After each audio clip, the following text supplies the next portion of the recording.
কথিত যেসব অর্থনীতিবিদ, তার মধ্যে নোবেল পুরস্কার প্রাপ্ত অর্থনীতিবিদরা আছেন, তারা যৌথভাবে বিবৃতি দিয়ে এই কথাটা বলেছেন যে ভারতবর্ষের বর্তমান যে অর্থনীতির হাল হকিকত, এই অর্থনীতিটাকে ধরে রাখার ক্ষেত্রে রেগা একটা গুরুত্বপূর্ণ ভূমিকা পালন করছে। কি কারণে? কারণ গরিব মানুষের হাতে পয়সা গেলে পর রেগার কাজের মধ্য দিয়ে এই পয়সা নিয়ে গরিব মানুষ দোকানপাটে যান, সারা ভারতবর্ষের গ্রাম শহরের দোকানপাটে যান, আর এই দোকানপাটে কেনা বেচাটা বাড়ে।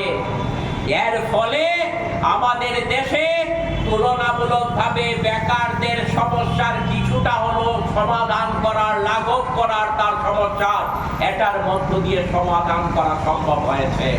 কিন্তু রেগা যদি বন্ধ হয়ে যায়, আমাদের দেশের অর্থনীতিটা চূড়ান্ত খারাপ অবস্থার দিকে চলে যাবে। কারা বলেছেন?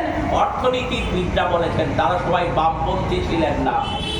এবং সারা দেশে প্রতিবাদ উঠল। মোদির এই চক্রান্ত সেদিন দেশের মানুষ ধরতে পেরেছিলেন, তার বিরুদ্ধে প্রতিবাদ হয়েছে সারা দেশে। নরেন্দ্র মোদী সরকার দেখলেন যে না, এখনই যদি রেগা বন্ধ করে দিই শ্রমজীবী মানুষের কাজ, তাহলে পর আমার বিরুদ্ধে সেখানে সারা দেশে বড় ধরনের প্রতিবাদ হবে, আমি সেটা সামাল দিতে পারবো না। চুপ করে গেলেন। বিভিন্ন সময়ে তার বিরুদ্ধে একজন দুজন কথা বলেছেন, কিন্তু ব্যাপকভাবে আর কথা সেভাবে উঠেনি। কিন্তু চক্রান্ত কি এখানে থেমে আছে? শ্রমিকদের অন্য দিক থেকে সর্বনাশ করবার জন্য রেগার কাজ যখন 2014 সালে মোদী সরকার বন্ধ করতে পারেনি, তখন সেই মোদী সরকারই তারা শ্রম আইন বাতিল করার জন্য একটার পর একটা ষড়যন্ত্র শুরু করলেন। প্রথম তারা কি আনলেন? অ্যাপ্রেন্টিসশিপ অ্যাক্টে সংশোধন আনলেন পার্লামেন্টের মধ্যে 2015 সালে।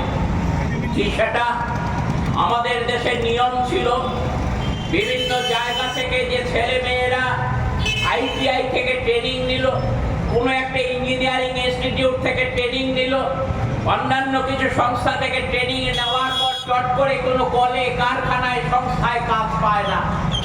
তার জন্য তাদেরকে শিক্ষা নবিশ হিসেবে সেখানে 3 থেকে 6 মাস কাজ করতে হয়। এই শিক্ষা নবিশ হিসেবে থাকার মধ্য দিয়ে সে যখন কাজ শেখে, তারপর সে স্থায়ী কর্মচারী হিসেবে, স্থায়ী শ্রমিক হিসেবে সংস্থাগুলোতে কাজ পায়। এই যে ব্যবস্থাটা আমাদের দেশে আইনে ছিল, সেই জায়গাটায় নরেন্দ্র মোদী সরকার সেই আইনের পরিবর্তন করলেন। কার স্বার্থে? মালিকদের স্বার্থে। কারণ দেশ তো চালাচ্ছেন এখন 3 জন মানুষ। এক হচ্ছেন নরেন্দ্র মোদী, 2 জন হচ্ছেন অমিত শাহ, 3য় নম্বর ব্যক্তি হচ্ছেন আদানি। তাদের জন্য দেশের সবকিছু চলছে, তাদের ভালোর জন্য সবকিছু চলছে।